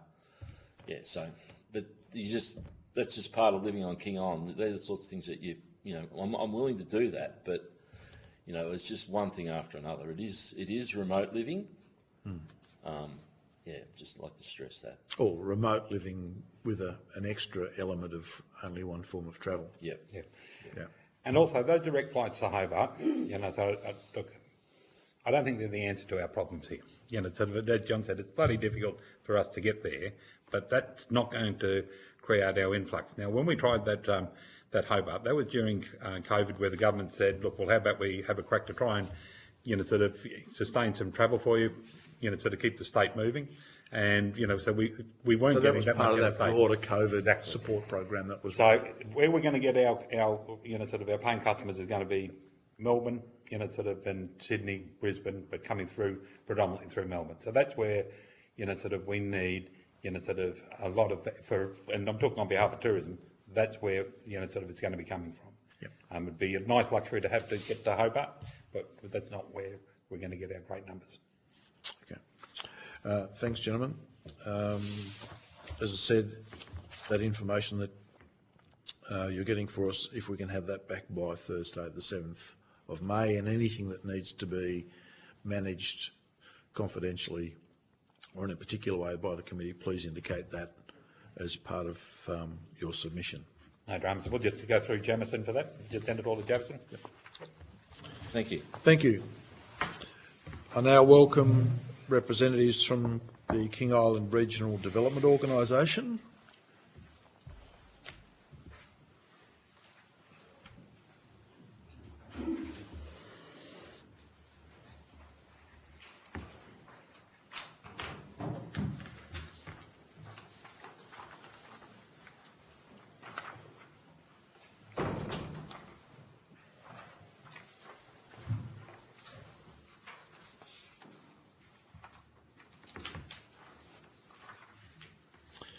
I now welcome representatives from the King Island Regional Development Organisation. I understand that information on parliamentary privilege and the protection of witnesses giving evidence to Senate committees has been provided to you. For the Hansard record, would you please state your names and the capacity in which you appear today, Mr Morris? Yeah, Greg Morrison out of King Island Regional Development, but also representing the Chamber of Commerce as well. Ms Currie. Evelyn Carroll, Coordinator, King Island Currie and Chamber of Commerce. Thank you. Do you have an opening statement that you'd like to provide? Ms Currie. Thank you, Chair and committee members, for giving us the opportunity to appear today on behalf of the King Island Regional Development Organization and the King Island Chamber of Commerce. King Island is not a typical regional community. We are entirely dependent on aviation. There is no road, no rail, and no alternative connection to mainland Tasmania or Victoria. For us, aviation is not a convenience, it is an essential infrastructure. The focus of this inquiry, reliable and affordable aviation for regional communities, goes directly to our survival. King Island's economy is built on premium, time-sensitive production, such as beef, dairy, specialty cheeses, and seafood, supplying high-value domestic and export markets. These industries depend on strict cold chain logistics and rapid transit. A delay of 24 to 72 hours is not an inconvenience. It means spoilage, downgraded product, contract breaches, and direct financial loss. For seafood producers, it can mean loss of live product and long-term damage to international markets. Aviation is not simply transport. It is part of the production process. Inbound freight is equally critical. Fresh food, pharmaceuticals, and medical supplies rely on air services. When flights are reduced or canceled, shelves empty, costs rise, and our tourism and hospitality sectors suffer. We are also an aging community with nearly half of our residents over 50. Access to specialist health care depends entirely on reliable flights. Reduced connectivity directly impacts health outcomes. Beyond this, aviation determines whether families stay, whether skilled workers relocate, and whether businesses invest. Connectivity defines livability. When services decline, so does population and economic confidence.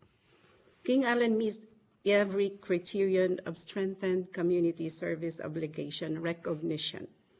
Complete isolation, no transport alternatives, reliance on perishable exports, an aging population, and a strategic role in food production. We are not seeking preferential treatment. We are seeking equitable treatment. Current policy settings do not adequately account for the true cost and impact of unreliable or reduced services in communities like ours. We urge the committee to recommend strengthened CSO arrangements, guaranteed minimum service levels, protection of freight capacity, and long-term aviation certainty. The question before is simple. Will isolated communities like King Island be treated as essential contributor to the national economy or left to market forces that cannot sustain us? For King Island, aviation is not optional. It is the foundation of our economic survival and social well-being. Thank you for this opportunity to present and appear to you today. Thank you very much. Thank you for being here today. Just want to go to the point that you made with respect to, a moment ago, to long-term aviation security, and it sort of flows back into what we just heard from King Island Tourism with respect to the confidence in the economy, tourism and other elements. How important would you see that as being? It's obviously a point that you make. It was something raised by other witnesses. Your perspective on that particular point and how critical it is? I guess there's no easy fix to that issue. Obviously, one of them is to do with the age of the existing aircraft that are flying the routes. I think Sharp gave in their evidence that it cost nearly $1 million to keep one of those metros purely without actually flying it. And I think, and also that the leg to Launceston required an 80% occupancy to actually break even. Those two statistics mean that basically they are only going to fly when they can get a more or less a full plane, which means they are cancelled services, or when you go to book, you just can't get a seat. I was a similar scenario. I only had to go to an appointment just recently where I couldn't get. I actually had 6 goes at the appointment before I could finally sort of line up all the flights and everything else to do, and that. To make the appointment, I ended to fly to Wynyard and hire a car to go to Launceston for the appointment, and then fly back, drive back, and then fly back from Burnie, just to make that appointment. And previously, I spent a lot of money to get to an appointment in Launceston, only to find the specialist missed his flight from Melbourne, so I had a phone hook up, which I could have had at home and saved myself $1,500. Yeah, so that's the sort of scenario we can meet. So, I mean, I think the uncertainty created by Rex's situation, and it's not the first time that there's been question marks, if you like, over a particular service to either Flinders or King Island, perhaps Flinders Island a little bit more than King Island. But that uncertainty clearly impacts on confidence for investment and people's general movement. Yeah, sorry. No, sorry, you go.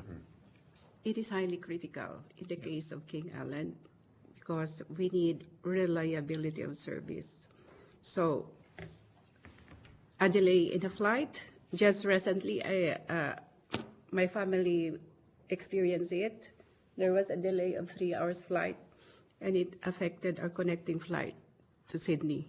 And we have to rebook our flight 3 times, and it cost us around $2,000. And I am also doing a survey at the airport in connection with the issues raised by tourism just a while ago. There is an issue on the restriction of the luggage, because golfers, we have only 15 kilograms allowable luggage. More than that, your luggage will be on hold. So it impacts those golfers or travelers which are going international, especially if they have connected flights.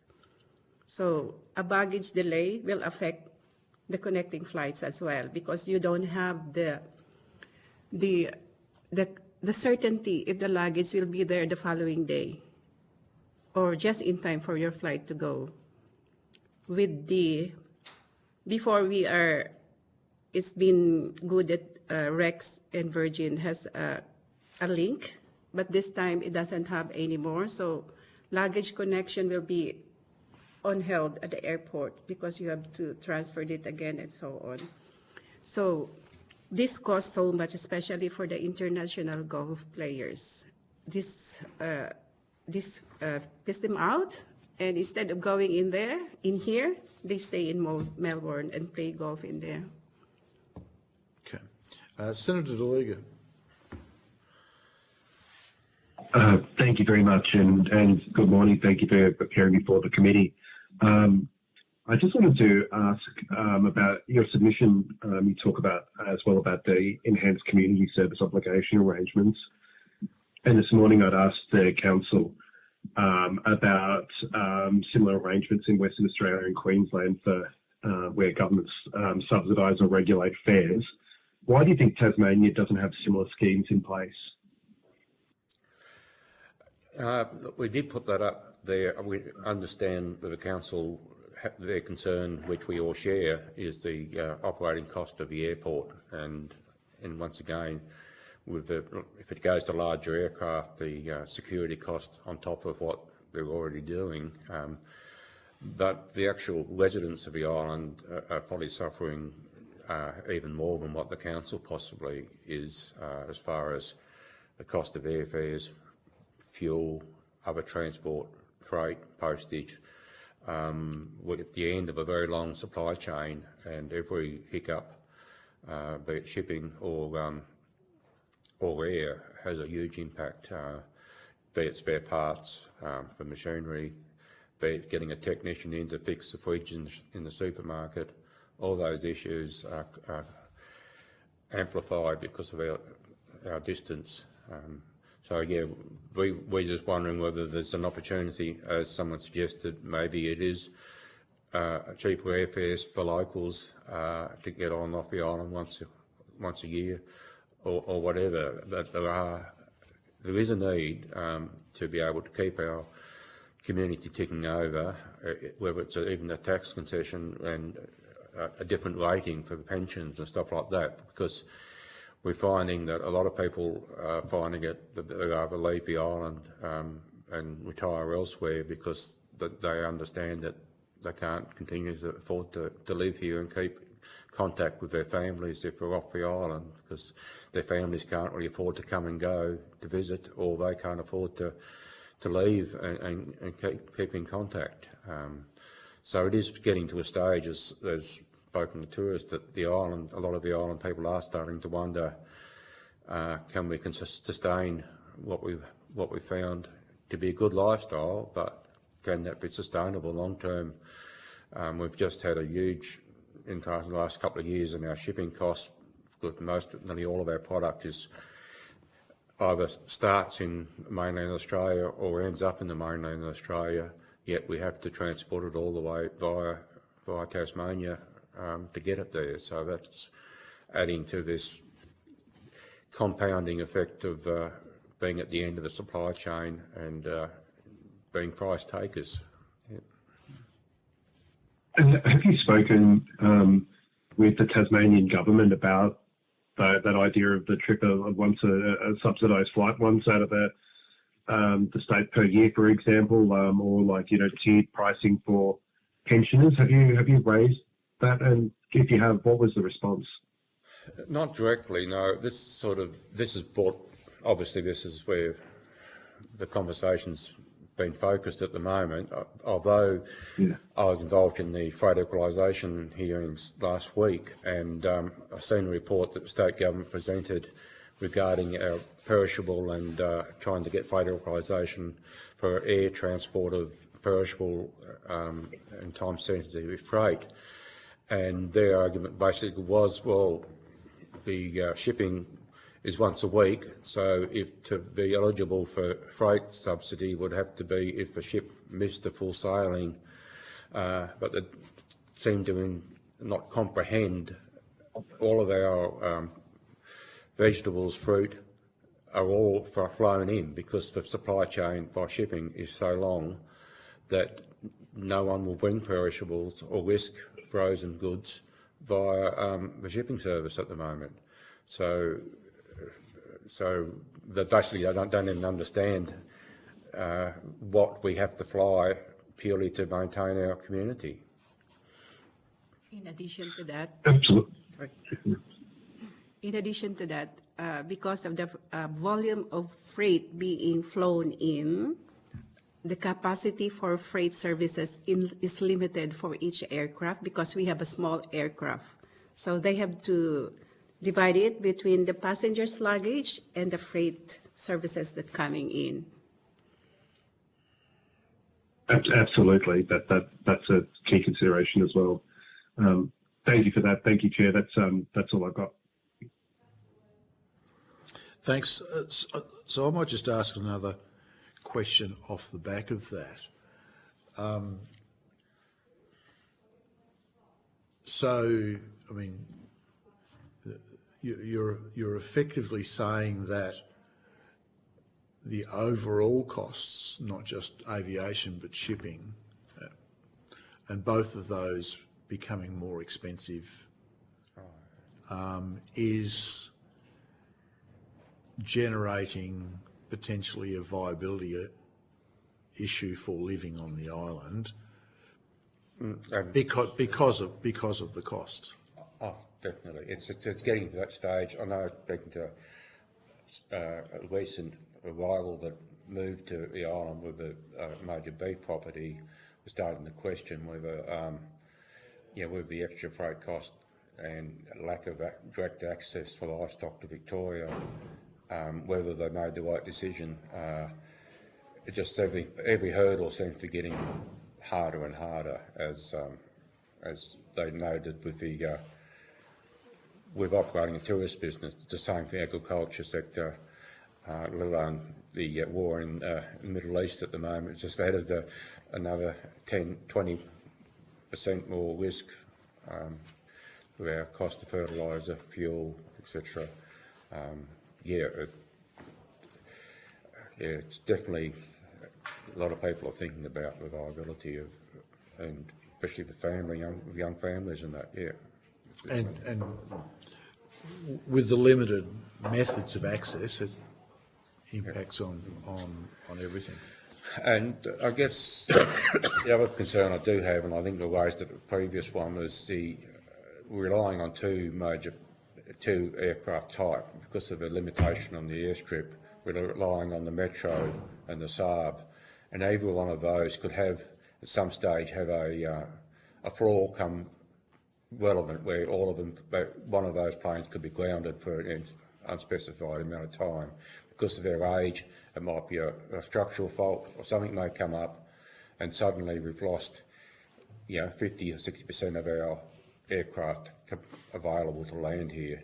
So even though the islands say yes, for small planes, more regular are an option, I think it's similar to the shipping scenario where a little boat coming all the time becomes so unreliable that maybe a big plane coming once a week's more reliable. We're just saying that there may need to be part of that contingency into the future would be making the airport, even if it's not economically required now, it would give that, when that insurance is needed to make it that there are other planes that can fly here that can meet the needs. We can't go back to the King Island Air type Navajos and stuff that have been flying for 60, 70 years.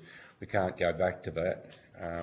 But all of these other planes are ticking up those to say the maintenance costs are getting so high on these older aircraft. So that's I think Sharp was, I think it was 75 hours between services. Well, that's not even a week in the air, you know. You've got to be serviced again, so, yeah.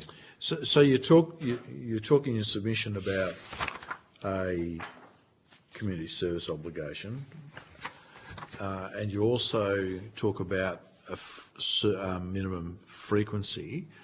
What would you see as being desirable with respect to frequency? And a number of people today have talked about getting on and off the island for medical appointments, and so a reasonable frequency is going to be important for that, because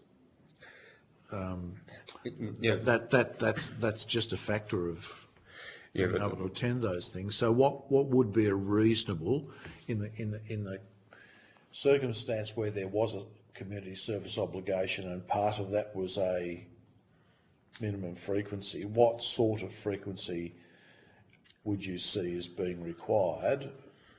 How that's managed and underwritten is another question, but what would be a reasonable frequency in your view?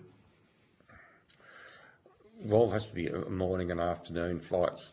So a couple of flights a day, morning and afternoon, to allow reasonable travel on and off the island for business and well, medical trips. our biggest problem is with the TAS, was to find out, is basically they don't pay for the first 2 nights accommodation. So you've got to, apart from your airfare, you can't get over and back without 2 nights accommodation for any appointments. So you wear that cost straight up. So if you can get over and back in the same day, which I know it's very difficult because of liability, and then you'll get a cancelled flight, so then you take that risk.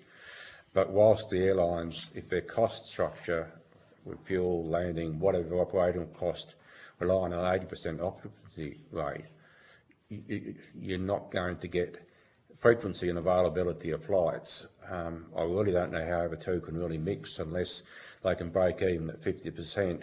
That they're going to be more flights. So there's always a chicken and the egg there. I'm not really sure how you... Yeah, no, well, I mean, there's, as you say, there's a number of elements to it. How it all fits together is another question. I'm just talking about in terms of livability and being able to do the things you need to do. And, you know, you've mentioned the PFAS, that's what I'm saying is possible alternatives. If PTAS picked up that one night's accommodation, you could fly out at lunchtime. The equation changes if other elements of the system change. Well, it may, because we can't all get the 9 o'clock and the 5 o'clock flights, because those planes got to fly, got to keep those pilots working or whatever. Someone's got to take the off-peak times, and maybe that's something that could support off-peak timing. Might be if there was support there in other terms, but I understand now PTAS has become more amenable for people travelling through Victoria instead of going to Hobart and stuff and to Tasmania if service can be provided, because obviously the airfares are cheaper and it's easier to get over and back from Victoria than what it is Tasmania. But if that is the case, that is going to put more pressure, because I'm sure Sharp rely very heavily on PTAS as their part, I would call it their core business. So you might be able to get those figures. Obviously, we may not, but I'm sure you could have a fair indication that most people that go to Tassie would possibly, well, I know that's the only reason that I've been to Tassie in the last 4 or 5 years is purely medical. Yeah, currently Rex and Sharp has 2 flights daily for the peak season, but during low season, sometimes Sharp do not fly on Tuesday or Thursday. They adjust it. So and so we needed those, and during weekend there are only 1 flight for each. It might be in the morning or Saturday and Sunday, only 1 flight for each. So if we have a reliable and consistent schedule, which is 2 flights every day in the afternoon and in the morning, so there will be, especially for PTAS, then it could be consistent also to the schedules being given to patients who are flying over the island. And of course, they have the option to increase the number of flights during peak season. Yeah. But what we need is 2 flights consistent every day, from Monday to Friday. Yeah. Okay. I think that covers me, and I know it covers the others. So thank you for your evidence. Thank you for taking the time to come and give evidence today. If there's any questions that you've taken on notice, I'm not sure that there have been. If we can have that information back by the 7th of May. But thank you for your time and your evidence here today. I now welcome representatives from Phoenix Community House.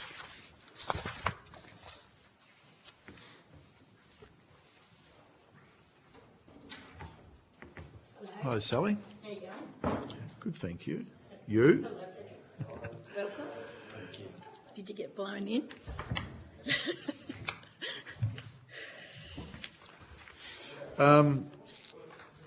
I now welcome representative from Phoenix Community House. I understand that information on parliamentary privilege and the protection of witnesses giving evidence to a Senate committee has been provided to you.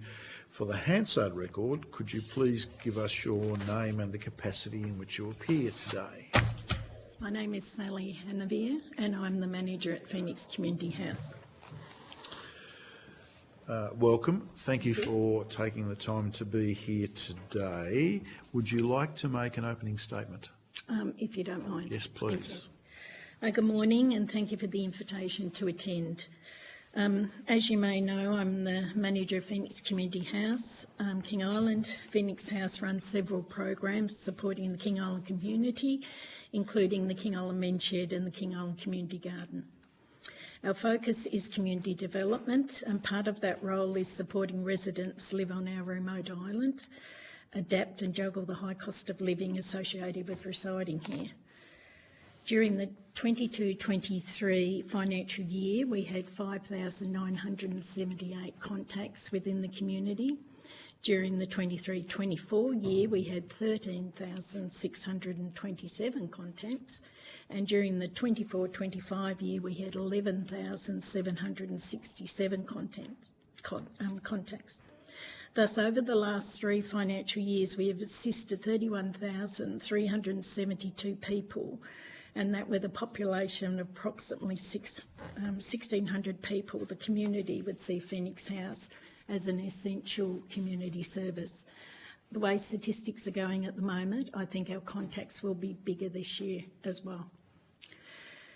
Every day we see people needing assistance with food support, service delivery and/or mental and health wellbeing.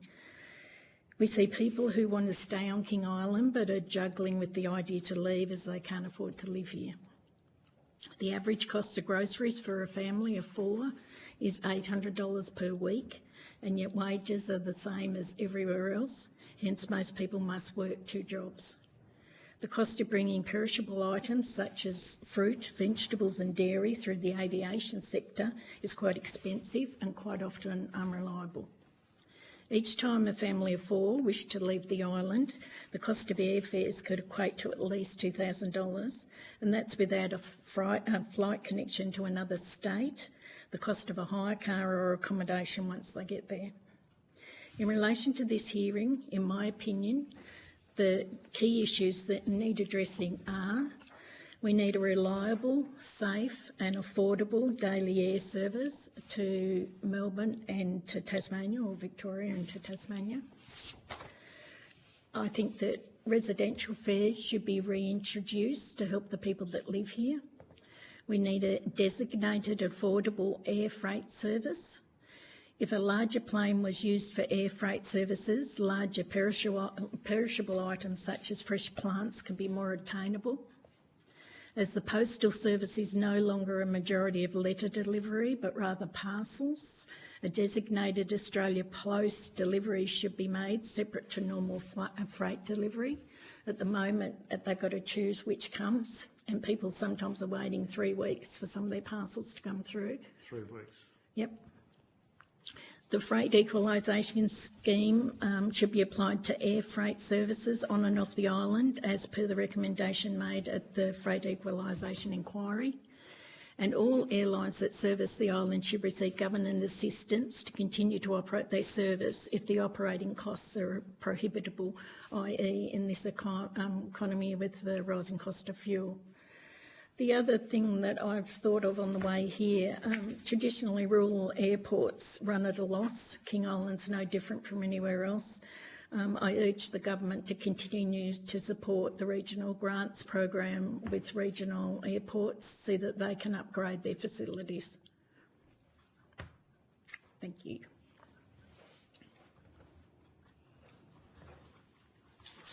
So we had a conversation, we've had a couple of conversations this morning with respect to the reliability and the frequency of a good schedule. Mm-hmm. You would support the evidence that we've had so far, as much as you've heard, but you've heard some of the previous conversation. Yeah. That the reliable and a decent frequency is critical to the service for the island? Definitely. Just adding on, and I didn't hear all what Greg was talking about before, but with the TAS issue, and I can probably only speak from experience here, is if you've got an early morning flight and it's delayed by fog or weather, and if you can't make that appointment, you either try and get rescheduled, but quite often that early morning flight might be too early. I don't know whether, PTAS are allowing people to go the night before, see that they can make those early morning appointments. Okay. The point being interactions with those other programs that support the island. Yep. Consideration of that is important in the overall design of things. And they should be flexible with that as well. Okay.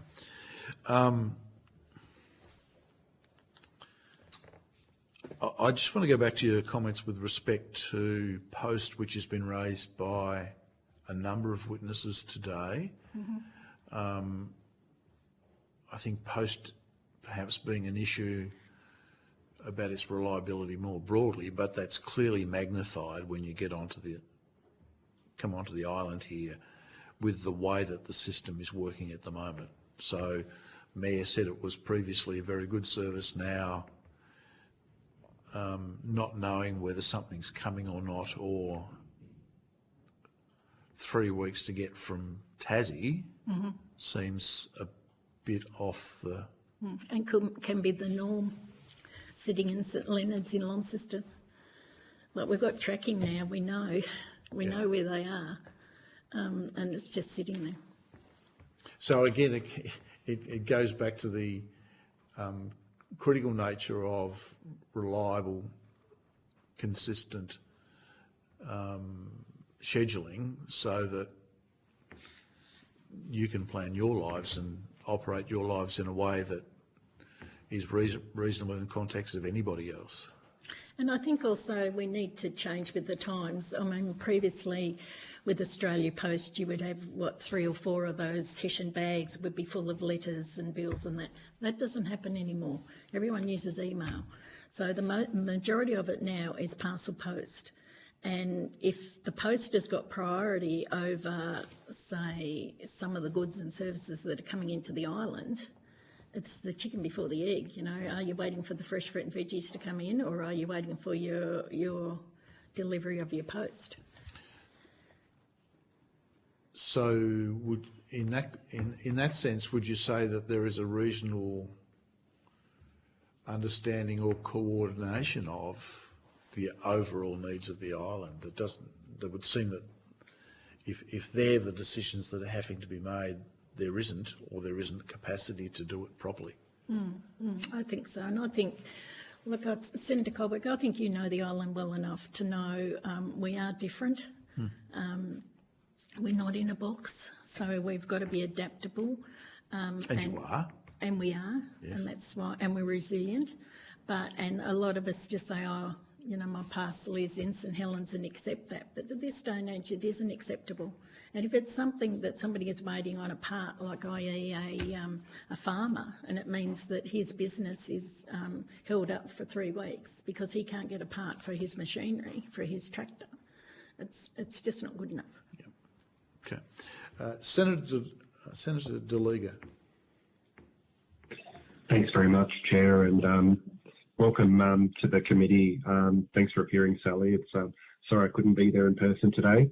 And thank you for the lovely tour of your facility and the great work you do. And I think it was a really good testament as to the resilience and the planning that you're doing with your community garden and you know, growing your own plants and growing fruit and veggies. It was just fantastic to see.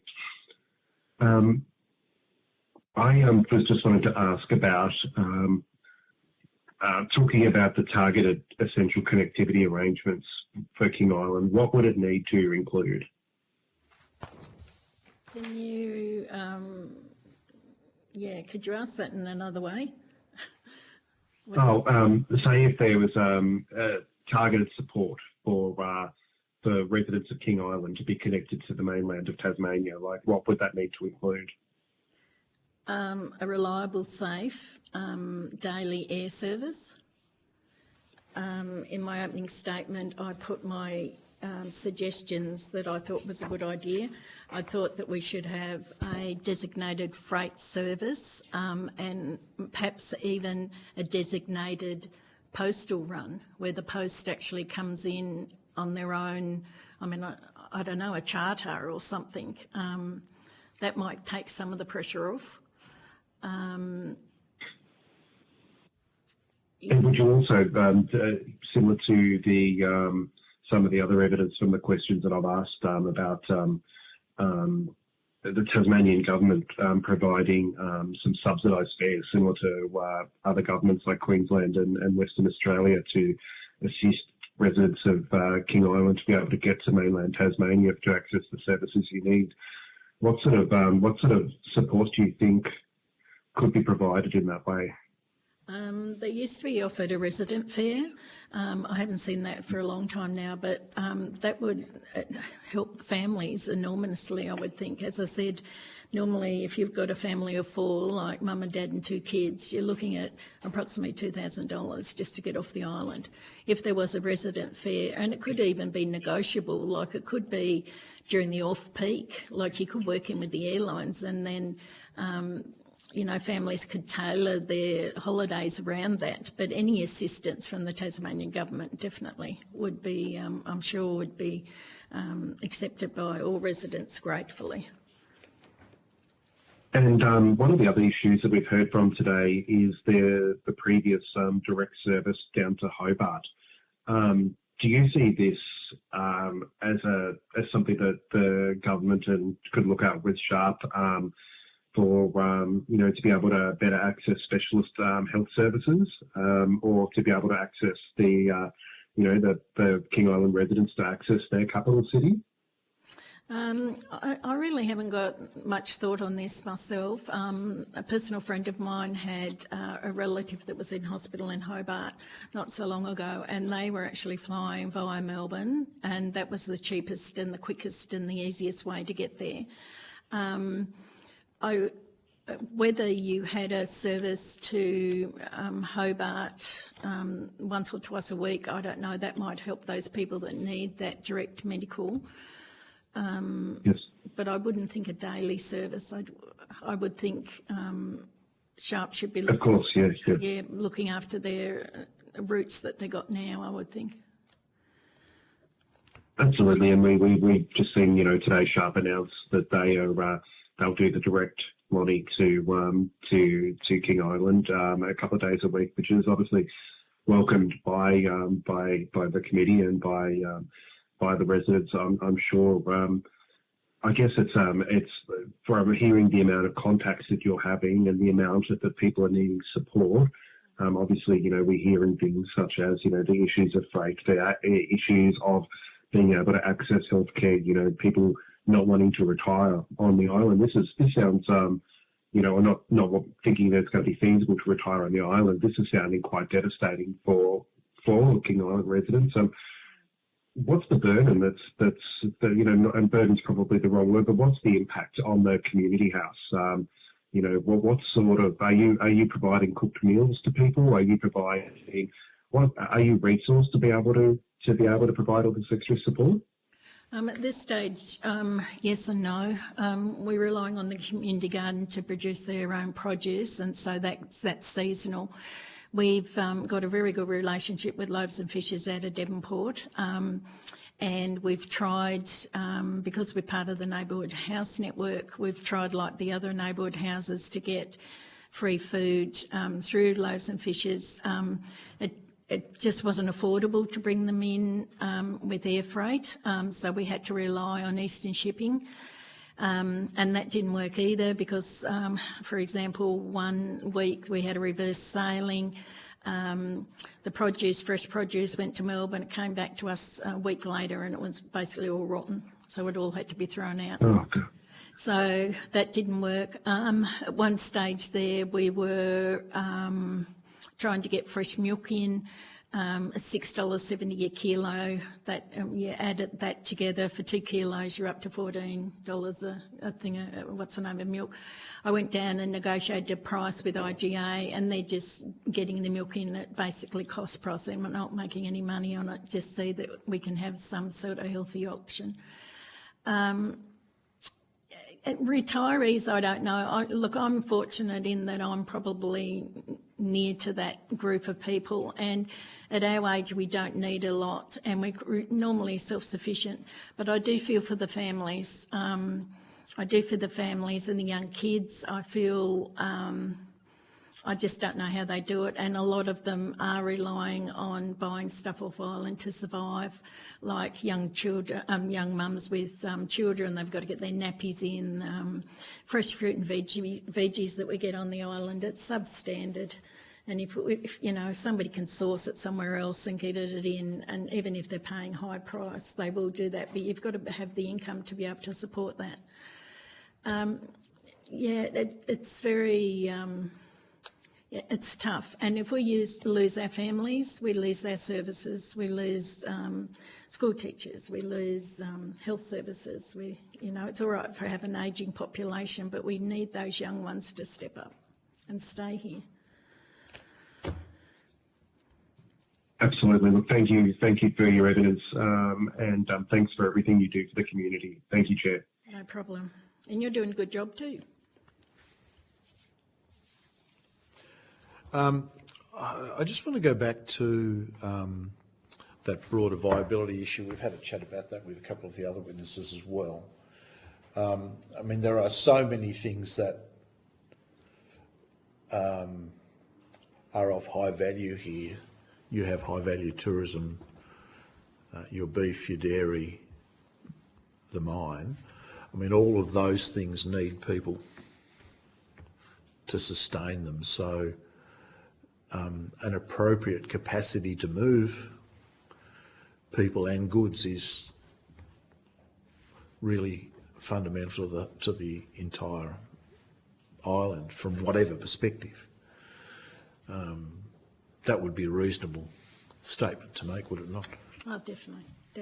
But having said that, money needs to be spent on the airport to upgrade the airport. If we want to bring bigger planes in, that should be a priority. Do we keep on putting band-aids on the services that we've got?